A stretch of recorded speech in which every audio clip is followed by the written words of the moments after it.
Kaveri business பார்த்துக்கிட்டு இருக்க வருங்கால கோடீஸ்வரன் அனைவருக்கும் வணக்கம். வணக்கம். நேற்றுலேருந்து குருஜியோட தம்பி கூட நம்ம வீடியோ பண்ணிகிட்டு இருக்கோம். ஸோ இன்றைக்கும் அவர் தான் வந்திருக்கிறாரு. So let's welcome. வணக்கம். 2 விஷயங்கள் இருக்குது. ஒன்று வந்து FIIs ஒரு மிகப்பெரிய இன்வெஸ்ட்மெண்ட்டை இந்தியாவில் பண்ணியிருக்கிறாங்க. போனவங்க திரும்பி வர ஆரம்பிச்சிருக்காங்கன்னு நினைக்கிறேன். அதுக்கப்புறம் பார்த்தீங்கன்னா ட்ரம்ப் அதிரடியான முடிவுகள்லாம் எடுத்திருக்கார். இந்தியா பக்கம் ரொம்ப பாசிட்டிவான விஷயங்கள்லாம் ட்ரம்ப் பண்ணியிருக்கார். எல்லாத்தையும் சேர்த்து பார்க்கலாம். இப்போ மார்க்கெட்டு கொஞ்சம் டக்குன்னு காலையில் பாசிட்டிவாக இருந்துச்சு, மறுபடியும் லைட்டாக இறங்க ஆரம்பிச்சிருக்கு. இதுக்கு வந்து இந்த FIIs-உடைய பையிங் தான் காரணமா? இல்லை, FIIs நிறைய இன்வெஸ்ட் பண்ணியிருக்காங்கன்ட்டு மேலோட்டமாக பார்த்தோம்னா அப்படி தான் தோணும். ஓகே, அது வந்து க்ரோஸ் இன்வெஸ்ட்மெண்ட் அது. ஆனால் நெட் இன்வெஸ்ட்மெண்ட் பார்க்கணும். அவங்க விற்றது பார்த்தீங்கன்னு வச்சுக்கோங்களேன், நியர்லி அபவுட் 75,000 crores. ஓகே, ஆனால் வாங்கினது வந்து 85,000 crores. நெட்டாக 10,000 கோடி ரூபா நேற்று இன்வெஸ்ட் பண்ணியிருக்காங்க. ஓகே, சரி, இதில் ஒரு கொஸ்டின், எந்த கம்பெனியில் ஜாஸ்தி வாங்கியிருக்காங்க? HDFC பேங்க்கில் 31,100 crores இன்வெஸ்ட் பண்ணியிருக்காங்க. ஓகே, அது ஏன் அப்படின்னா MSCIயில் இந்த HDFCோட பேங்க் வெயிட்டேஜ் வந்து இன்க்ரீஸ் ஆகுது. நான் நேற்று தான் அது கடைசி நாள். ஓகே, அதனால் வந்து நிறைய வாங்கியிருக்காங்க. பட் ஆனால் இந்த தடவை வாங்கினது விற்றது எல்லாமே பார்த்திங்கன்னா ஒரு மாறுபட்ட செயலாக தான் இருக்குது FBIயோட. ஏன் அப்படின்னா இவங்க FIIs விற்கிறதும் இன்னொரு FIIs வாங்குறதும் தான் நேற்று நடந்திருக்கு. நார்மலாக என்ன ஆகும் அப்படின்னா FIIs விற்றாங்கன்னா DIIs வாங்குவாங்க, நம்ம டொமஸ்டிக் இன்ஸ்டிடியூஷனல் இன்வெஸ்டர்ஸ் வாங்குவாங்க. பட் நேற்று அப்படி நடக்கலை. 85,000 கோடி ரூபா இன்வெஸ்ட் பண்ணியிருக்காங்க. அதை வாங்கினது எல்லாம் பார்த்தீங்கன்னா ஃபாரின் போர்ட்ஃபோலியோ இன்வெஸ்டர்ஸ் தான் வாங்கியிருக்காங்க. ஓகே, ஸோ அந்த லெவலுக்கு அவங்களுக்குள்ளேயே நிறைய ட்ரேட் நடந்திருக்கு. அதனாலையும் ஷேர் மார்க்கெட் மேலே போச்சுன்னு சொல்லலாம். அண்டு காரணமும் நம்ம சொல்லிட்டோம், MSCI இண்டெக்ஸ்னால, Morgan Stanley capital index. So sooner or later அவங்க திருப்பி வந்துடுவாங்க அப்படின்னு தான் எடுத்துக்கலாம் நம்ம. ஸோ ஏன்னா ஒரு எமர்ஜிங் மார்க்கெட்டில் இந்தியா தான் நல்லா பண்ணிகிட்ருக்கு. அண்டு ஏன் இது வந்து நான் ஆணித்தரமாக சொல்கிறேங்கிறது இப்போ திருப்பி என்னன்னு பார்க்கலாம், என்ன காரணம் அப்படின்னு. ஏன்னா ட்ரம்ப்பு சில செயல்கள்லாம் பண்ணியிருக்காது, அது வந்து நம்ம இந்தியாவுக்கு ரொம்ப சாதகமாக இருக்குது. ஓகே, ஸோ அது என்னன்னு பார்க்கலாம் நம்ம. மெக்சிகோவுக்கு 25% டேக்ஸு, கனடாவுக்கு 25% டேக்ஸ்ன்னு இருக்காரு, இந்தியாவுக்கு டேக்ஸ் கிடையாதுன்னு இருக்காரு. ரைட், சுத்தமாக டேக்ஸ் கிடையாது, 0 டேக்ஸா? அதாவது நம்ம எக்ஸ்போர்ட் பண்ணால் இப்போ 10% இருக்குது பாருங்க, அந்த இது இருந்துகிட்டே தான் இருக்கும். நமக்கு ப்ரிஃபரன்ஷியல் இதெல்லாம் கிடையாது. ஓகே, ஐ திங்க் 12% நினைக்கிறேன். அந்த இது டேக்ஸ் இருந்துகிட்டே இருக்கும். I am talking only textile, இதை மட்டும் தான் பேசுகிறேன். ஓகே, மித்த கண்ட்ரிக்கெலாம் பார்க்குறேங்க, எக்ஸிஸ்டிங் இதோட இன்னொரு அடிஷன் வர கொடுத்துருக்காங்க. ஓகே, இப்போ சைனாவுக்கு வந்து அப்படியா? இப்போ மெக்சிகோவுக்கு ஏற்கனவே என்ன டேக்ஸ் இருக்கோ அதை விட 25% எக்ஸ்ட்ரா வரும், எக்ஸ்ட்ரா ஆகுது. இப்போ வந்து சைனாவுக்கு வந்து ஏற்கனவே 10% இருக்குது எக்ஸ்ட்ரா. அண்ட் ஆர் அந்த பர்டிகுலர் ஐட்டம் பொறுத்து இருக்கு. சப்போஸ் எலக்ட்ரிக் வெஹிக்கிள்னு வச்சுக்கோங்களேன், அதுக்கு தனி டேக்ஸ் உண்டு. அதுக்கு மேலே இன்னொரு 10% ஆட் பண்ணுறாங்க சைனீஸ் குட்ஸுக்கு. ஆனால் ஏன் வந்து மெக்சிகோவை டார்கெட் பண்ணியிருக்காங்க அப்படின்னா, நிறைய சைனீஸ் கம்பெனி மெக்சிகோவில் போய் அங்கே கம்பெனிஸ் ஆரம்பிச்சிருக்காங்க. அங்கே வந்து அசம்பிளிங்காகவே நிறைய கம்பெனிஸ் ஆரம்பிச்சிருக்காங்க. அங்கே அசம்பிள் பண்ணிட்டு அந்த மெக்சிகோ பிராண்டை போட்டு அங்கே அமெரிக்காவில் வித்துட்டு இருக்காங்க. ஸோ அதனால இதையும் கர்டைல் பண்ணணும்னு சொல்லி 25%. ஏற்கனவே மெக்சிகோவில் நிறைய பேர் செவரேறி குதிச்சு உள்ளே வந்துடுறாங்க அப்படிங்கிறது ட்ரம்ப்புக்கு ஒரு பிரச்சனை. செவரேறி குதிச்சா அங்கே செவரு இருக்கணும், சில இடத்துல இருக்கு, எல்லா இடத்துலையும் இல்லை. அப்படியே இப்போ ஓப்பன் பார்டர் தான், அப்படியே நடந்து வந்துடுறாங்க. ஸோ அங்கேருந்து நிறைய ட்ரக் உள்ள வருது அப்படின்னு அமெரிக்காவுக்கு. ஸோ அதெல்லாம் கர்டைல் பண்ணணும் அப்படின்னு சொல்லி நிறைய சொல்லியிருக்காரு. பட் இந்த இன்னொரு இதை சொல்லியிருக்காரு, தட் இஸ் கனடாவோட அங்கேருந்து வர ஐட்டம்ஸ், இம்போர்ட் ஆகிற அத்தனை ஐட்டமுக்கும் 25%. ஓகே, மெக்சிகோவும் கனடாவும் ஆல்மோஸ்ட் சேம் லெவலில் ட்ரீட் பண்ணியிருக்காரு. இதில் என்ன எதிர்பார்க்கலாம், சூனர் ஆர் லேட்டர் இந்த யூரோப்லேருந்து வர்றதுக்கும் அவர் நிறைய டேக்ஸ் பண்ணுவார் அப்படின்னு எடுத்துக்கலாம் நம்ம. ஓகே, ஸோ இதுதான் ஒரு நமக்கு வந்து ஒரு இண்டிகேஷன் கொடுக்குது. ஸோ சூனர் ஆர் லேட்டர் வந்து அங்கேயும் இது பண்ணுவார். அதனால் அதே மாதிரி இந்த நேட்டோலேருந்து முன்னாடி சொல்லிகிட்டே இருந்தார்ல, மேபி இந்த நேட்டோலேருந்து நான் வந்துடுவேன், அதில் வந்து இனிமேல் ஃபோக்கஸ் பண்ண மாட்டேன், அமெரிக்கன் எக்ஸ்பெண்டிச்சருக்கு குறைக்கணும் அப்படின்னு சொல்லிட்டு இருக்காருல, அது கூட நடந்தாலும் நடக்கலாம், சொல்ல முடியாது. அதெல்லாம் நல்லது ஆக்சுவலாக. அப்போ தான் அந்த ரஷ்யன் வார் வந்து முடிவுக்கு வரும், நம்ம எதிர்பார்க்கலாம் அந்த இது. ஏன்னா அதுக்கு தான் அந்த ஸ்டெப் பை ஸ்டெப்பாக அப்ரோச் பண்ணிட்டு போயிட்டு இருக்காரோ என்ன எனக்கு தோணுது. அது மாதிரி இட்ஸ் அ குட் நியூஸ். இப்போ வந்து கனடாவை எடுத்து பாருங்களேன், அவங்களோட ஐட்டம்ஸ் எவ்வளோ ஐட்டம் வந்து எவ்வளோ அமௌண்ட்டு எக்ஸ்போர்ட் பண்ணுறாங்கன்னு ஒரு ஸ்டாட்டிஸ்டிக்ஸ் இருக்குது. அதை பாருங்கள், பார்த்தீங்கன்னா தெரியும். சி கனடாலேருந்து முக்கியமான வர்றது என்ன அப்படின்னா அமெரிக்காவுக்கு energy, that is oil, gas, அந்த மாதிரி ஐட்டம் தான் நிறைய கனடாலேருந்து வருது. இன்ஃபேக்ட் கனடாலேருந்து யூஎஸ்க்கு வந்து ஹியூஜ் அமௌண்ட் ஆஃப் பெட்ரோலியம் வருது. அங்கே ப்ரொடியூஸ் பண்ணுற பெட்ரோலியம் அத்தனை இங்கே வந்து ரிஃபைன் ஆகி தான் திருப்பி எக்ஸ்போர்ட் ஆகுது, இல்லாட்டா அங்கே டொமஸ்டிக்கே யூஸ் பண்ணிக்கிறாங்க. ஸோ தோ அமெரிக்கா வந்து பிக்கஸ்ட் ஆயில் ப்ரொடியூசராக இருந்தால் கூட நிறைய கண்ட்ரிலேருந்து அவங்க இம்போர்ட் பண்ணுறாங்க. ஏன்னா பெரிய கண்ட்ரி அது. ஸோ எந்த வெஸ்டர்ன் சைடுக்கு வேணுமா, இல்லாட்டா ஈஸ்டர்ன் சைடுக்கு வேணுமா, இல்லாட்டா சதர்ன் சைடுக்கு வேணுமா அப்படிங்கிறத பொறுத்து இருக்குது. இல்லாட்டா அவங்களுடைய எக்கனாமிக்ஸ் பேசிஸில் சப்போஸ் நீங்கள் லூசியானாவில் ப்ரொடியூஸ் பண்ணி நீங்கள் கலிஃபோர்னியாவில் போய் விற்கிறது, ஸோ எக்கனாமிக்கலி வயபிளாக இருக்காது. ஸோ ஏன்னா டிரான்ஸ்போர்ட்டேஷன் சார்ஜஸ் ஹியூஜாக இருக்கும். ஸோ அதுக்கு வந்து மேபி கனடாலேருந்து இம்போர்ட் பண்ணிடுவாங்க, அது கூட பண்ணலாம்.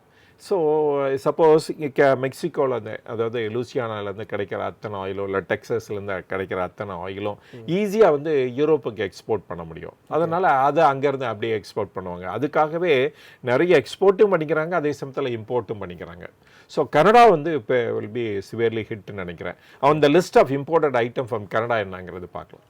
எனர்ஜி கனடியன் டாலரில் 173.6 billion, cars and trucks 80.6 billion, consumer goods 62.9 billion, metal products, long pulp and paper இருக்குது, கெமிக்கல் அண்ட் பிளாஸ்டிக் இருக்குது, machinery, agriculture, electronics, planes, boats and trains 17.3 பில்லியனுக்கு பண்ணுறாங்க. மெட்டல் ஓர்ஸ் வந்து 6.6 பில்லியன் அப்படின்னு கொடுத்துருக்காங்க. ஸோ இத்தனை ஐட்டம் அங்கேருந்து வருது. அத்தனைக்குமே 25% எக்ஸ்ட்ரா வந்து அவங்க இப்போ டேக்ஸ் கட்டி ஆகணும். ஓகே, அப்போ தான் அது இம்போர்ட் ஆக முடியும் அங்கேருந்து. ஸோ இந்த இம்போர்ட்டர்ஸ்க்கெலாம் இது ஒரு பெரிய இடின்னு நினைக்கிறேன். ஸோ அதனால் அவங்க வந்து ஆல்டர்னேட் இருக்கான்னு பார்ப்பாங்க, எக்ஸாமின் பண்ணுவாங்க. நமக்கு ஒரு சந்தர்ப்பம், இப்போ இந்தியாவிலேருந்து எக்ஸ்போர்ட் பண்ணால் அந்த லெவலுக்கு டேக்ஸ் இல்லாதப்ப நம்ம ஏதாவது இந்த ஐட்டமில் ஏதாவது ஒன்று எடுத்து நம்ம அனுப்பலாம். ஓகே, சப்போஸ் அந்த குவாலிட்டி வந்து இன்டர்நேஷ்னல் ஸ்டாண்டர்டுக்கு மீட் ஆச்சுன்னா நம்ம வந்து இந்தியாவும் அதை பண்ணலாம். ஓகே, இப்போ இதுலேருந்து இப்படி நம்ம பார்ப்போமே, இப்போ கனடாவிலேருந்து energy, car and trucks, consumer goods, metal product இது எல்லாமே வந்து லார்ஜ் நம்பரில் எக்ஸ்போர்ட் பண்ணுறாங்க, கெமிக்கல், பிளாஸ்டிக் கூட. ஸோ இதில் எந்தெந்த ஏரியாலாம் இந்த பிஸ்னஸை வந்து இந்தியா பிடிக்கிறதுக்கு சான்சஸ் இருக்குதுன்னு நினைக்கிறீங்க? இதில் 2 பாசிபிலிட்டி இருக்குது. ஒன்று எலக்ட்ரானிக்ஸு, இன்னொன்று வந்து கன்சியூமர் குட்ஸ். ஆனால் அந்த கன்சியூமர் குட்ஸ்னால் மேபி அந்த டெக்ஸ்டைல்ஸ் அந்த இதாக இருக்கலாம். அண்ட் எலக்ட்ரானிக்ஸில் ஆல்ரெடி நம்ம இந்த ஆப்பிள் அது மாதிரிலாம் நிறைய எக்ஸ்போர்ட் பண்ணிகிட்ருக்கோம் நம்ம வந்து. ஆனால் எலக்ட்ரானிக்கில் இன்னும் நம்ம ஸ்ட்ராங்காக இல்லையே, பார்க்கணும். பட் இந்த பாசிபிலிட்டி என்னென்னா, இப்போ மெக்சிகோவுக்கு ஒரு செக் வந்துச்சுன்னா அப்போ என்ன இதுனா நம்ம வந்து அந்த ஏரியாலாம் நம்ம பிடிக்கலாம். ஆக்சுவலாக நம்ம வந்து ஃபோக்கஸ் பண்ணோம் அப்படின்னா நம்ம கூட நிறைய ஐட்டம் எலக்ட்ரானிக்ஸ் சைடில் வந்து எக்ஸ்போர்ட் பண்ணுறதுக்கு ட்ரை பண்ணலாம் யூஎஸ்க்கு. ஏன்னா அந்த லெவலுக்கு நமக்கு டாரிஃப் இல்லை யூஎஸ்ஏல. ஸோ இப்போ ஆப்பிளில் எக்ஸ்போர்ட் பண்ணுற மாதிரி மித்த எலக்ட்ரானிக் ஐட்டம்ஸும் நம்ம எக்ஸ்போர்ட் பண்ண ட்ரை பண்ணலாம். அப்போ வந்து இந்த எலக்ட்ரானிக் இந்த லிஸ்டட் கம்பெனிஸ் அத்தனையும் இருக்குது பாருங்கள், இந்த இஎம்எஸ் கம்பெனிஸ் அத்தனையும் அவங்க வந்து எப்படி பிளான் பண்ண போகிறாங்க, அவங்களுடைய ப்ரோக்ராம் என்ன அப்படிங்கிறத பார்த்துட்டு அந்த கம்பெனியில் நம்ம கான்சன்ட்ரேட் பண்ணலாம். ஓகே, இப்போ இந்தியன் ஷேர் மார்க்கெட் வந்து இந்த ட்ரம்ப்புடைய டேக்ஸ் ஆக்டிவிட்டீஸ்னால, டேக்ஸ் ஆக்ட்னால என்ன மாதிரியான இம்பேக்டை கொடுக்கும்? இப்போ வந்து நம்ம கிளியராக சொல்ல முடியாது உடனே. பட் ஒன்று சொன்னோம், இந்த எலக்ட்ரானிக் சைடில் வந்து ஒரு பாசிபிலிட்டி இருக்குது அப்படின்னு. ஏன்னா அங்கே 25%ங்கிறது ஹியூஜ் டேக்ஸ். அண்டு அந்த 25% வந்து அப்சார்ப் பண்ண முடியாது. அப்புறமேலே இந்த ப்ராடக்ட்ஸ்லாம் ரொம்ப காஸ்ட்லி ஆக போகுது. அதனால் அங்கே இன்ஃப்ளேஷன் வரும் நேச்சுரலி. அப்போ வந்து இந்த ஆல்டர்னேட் சோர்ஸஸ் தான் இது பார்ப்பாங்க. ஏன்னா அமெரிக்கன் இம்போர்ட்டர்ஸ் வந்து வேறு ஏரியாவில் பார்க்க ஆரம்பிப்பாங்க. லைக் இந்தியா, வியட்நாம் அந்த மாதிரி கண்ட்ரியை பார்ப்பாங்க, அங்கேருந்து வாங்க முடியுமான்னு ட்ரை பண்ணுவாங்க. நம்ம இந்தியன் கம்பெனிஸு எஸ்பெஷலி அந்த எலக்ட்ரானிக் சைடில் அவங்க கேபபிளாக இருந்தாங்கன்னா அவங்களும் இதை ட்ரை பண்ணலாம் ஃபார் எக்ஸ்போர்ட்டை. அதனால் இந்த பாசிபிலிட்டி ஒன்று தான் எனக்கு இமீடியட்டாக சொல்ல முடியுது. பட் அதே சமயத்தில் டெக்ஸ்டைல் இண்டஸ்ட்ரிக்கும் ஒரு ஆப்பர்ச்சுனிட்டி நிறைய எக்ஸ்போர்ட் பண்ணுறதுக்கு. ஏன்னா இப்போ பங்களாதேஷில் ஒரு ப்ராப்ளம் போயிட்டு இருக்கிறனால அந்த மார்க்கெட்டை கூட இந்தியா வந்து பிடிக்கலாம். அது கூட நடந்துகிட்ருக்கு ஆக்சுவலாக. அது பிடிச்சாங்கன்னா மேபி அவங்க வந்து they will do very well also. Okay, Trump அந்த பக்கம் இந்த மாதிரிலாம் பண்ணிகிட்டு இருக்கும்பொழுது இந்தியாவில் ஒரு முக்கியமான விஷயம் நடந்திருக்கு. அதாவது டெலிகம்யூனிகேஷன் கம்பெனிஸ் எல்லாத்துக்குமே அந்த செக்டாருக்கு அதில் அதிகமாக ரொம்ப பாதிக்கப்பட்டு இருந்த ஒரு கம்பெனின்னு பார்த்தீங்கன்னா வோடஃபோன் ஐடியா. அந்த கம்பெனிக்கு ஒரு ரிலீஃப் இருக்குன்னு நினைக்கிறேன். 24,700 கோடி ரிலீஃப் இருக்குது அப்படின்றாங்க. ரைட்டு, பேங்க் கேரண்டி கொடுக்க வேணாம்னு சொல்லிட்டாங்க. அது வந்து எல்லா கம்பெனியும் கொடுத்துருந்தாங்க. ஏற்கனவே சொல்லிட்டு இருந்தது தான், இப்போ இம்ப்ளிமெண்டேஷனுக்கு வந்துருச்சு. ஏன்னா இப்போ பாருங்க, இந்த ஸ்டார்லிங்க் வர போகிறாருன்னா அவங்களுக்கு நிறைய இது இருக்குது, பெனிஃபிட்ஸ் இருக்குது. அவங்க வந்து ஆக்ஷன் கிடையாது, அது மாதிரிலாம் இல்லாமல் டைரக்ட் என்ட்ரி உள்ள வர போகிறாங்க வித் ஸ்மால் சார்ஜஸோட. அப்போ வந்து அதர் பிளேயர்ஸ், டெரஸ்ட்ரியல் பிளேயர்ஸ் ரொம்ப வருஷமாக இந்தியாவில் இன்வெஸ்ட் பண்ணி இந்தியா க்ரோத்துக்காக பாடுபட்டவங்க. ஸோ நேச்சுரலி அவங்களுக்கும் ஏதோ ஒரு ரிலீஃப் கொடுக்கணும் அப்படின்னு சொல்லி இது கொடுத்துருக்காங்க. மொரோவர் கவர்மெண்ட்டுக்கு இதனால் ஒரு லாஸும் கிடையாது. இட்ஸ் ஒன்லி கேரண்டி பேமெண்ட் தானே. ஓகே. ஸோ அதனால் வந்து ஒன்லி பேங்க்ஸ் வில் லூஸ். இந்த கேரண்டி கொடுக்கும்போது சம் சார்ஜஸ் வரும், அந்த இது சார்ஜஸ் இல்லாமல் போகுது பேங்க்குக்கு, அவ்வளோதான் இல்லையா. பட் ஆனால் ஆஸ் அ டெலிகாம் பிளேயர் வந்து இதனால் வந்து பயனடைவாங்க. எல்லா பிளேயர்ஸ்க்கும் இது பொது. ஸோ அதனால் இது வந்து ஒரு குட் நியூஸ்ன்னு தான் சொல்லணும் ஃபார் டெலிகாம் இண்டஸ்ட்ரி. அதனால் பார்க்கலாம், இந்த டெலிகாம் இண்டஸ்ட்ரி ஷேர்ஸ்லாம் சடனாக ஜம்ப் ஆகிடுது. ஆமாம்மா, வோடஃபோன் ஏரியா மட்டுமே ஒரே நாளில் 18% மேலே ஏறி இருக்குது. ஆக்சுவலாக டெலிகாம் செக்டரில் பேங்க் கேரண்டிங்கிறது எப்படி சார் ஒர்க் ஆகும்? சரி, அவங்களுடைய எவ்வளோ டியூ இருக்குன்னு பார்க்கணும். சரி, அதுக்கு வந்து they will approach bank. Okay. அந்த பேங்க் வந்து அஷ்யூர் பண்ணுவாங்க அந்த கிளையண்ட்டுக்கு. தட் இஸ் வோடஃபோனோட கிளையண்ட் யார்? கவர்மெண்ட் ஆஃப் இந்தியாவுக்கு. என்ன சொல்லுவாங்கன்னா, இன்கேஸ் வந்து வோடஃபோன் ஃபெயில் ஆனாங்கன்னா அந்த பேமெண்ட்டை நான் கொடுக்குறேன் அப்படின்னு சொல்லி இது பண்ணுறதா பேங்க் கேரண்டிங்கிறது. இது வந்து நார்மலாக நடக்காது, எப்பொழுதுமே ஃபெயில் ஆக மாட்டாங்க இந்த கம்பெனி. அண்ட் அந்த மாதிரி கம்பெனிக்கு தான் அவங்க பேங்க் கேரண்டியே கொடுப்பாங்க. ஸோ இந்த ஒர்ஸ்ட் சிச்சுவேஷனில் தான் அது மாதிரி நடக்கும் அது. ஸோ இப்போ வந்து அது வேணான்னு சொல்லிட்டாங்க. ஆனால் பேங்க் கேரண்டி எப்போ பேங்க்கு கொடுப்பாங்கன்னா ஒரு ஸ்மால் பர்சன்டேஜ் அவங்ககிட்ட தான் மார்ஜின் மணி வாங்கிப்பாங்க. சரி, மார்ஜின் மணிங்கிறது இப்போ வந்து 20,000 கோடின்னு வச்சுக்கோங்களேன். அவங்க ஆஸ்க்கு ஒரு 15% கேட்பாங்க, இல்லை ஒரு 10% கேட்பாங்க. அப்போ அது ஒரு 2,000 கோடி இல்லை 1,500 கோடி நீங்கள் டெபாசிட் பண்ணணும் பேங்க்கில். அப்போ தான் வந்து அந்த பேங்க் கேரண்டி அந்த பேங்க் இஷ்யூ பண்ணுவாங்க. ஓகே. ஸோ இப்போ வந்து அந்த 2,000 கோடியோ அந்த 1,500 கோடியோ டெபாசிட் பண்ண வேண்டியதில்லை பேங்க்குக்கு.